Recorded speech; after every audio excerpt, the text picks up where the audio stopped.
নমস্কাৰ ছাৰ বাইদেউসকল, মোৰ দাদা বাইদেউসকল আৰু অতি মৰমৰ বন্ধু বান্ধৱীসকল, পোনপ্ৰথমে মই মোৰ ফালৰ পৰা গণৰাজ্য দিৱসৰ আন্তৰিক শুভেচ্ছা জ্ঞাপন কৰিছোঁ।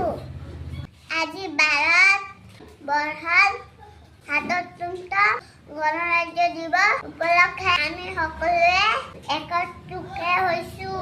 আজিৰ দিনটো হয় গুৰুত্বপূৰ্ণ দিন।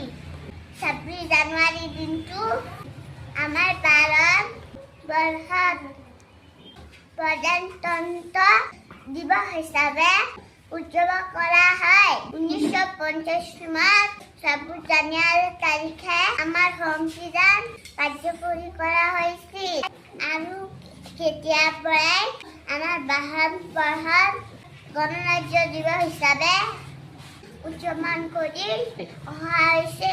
আজিৰ দিনটোতে বিদ্যালয়, মহাবিদ্যালয় আৰু চৰকাৰী কাৰ্যালয় গণৰাজ্য দিৱস হিচাপে উদযাপন কৰা হয়।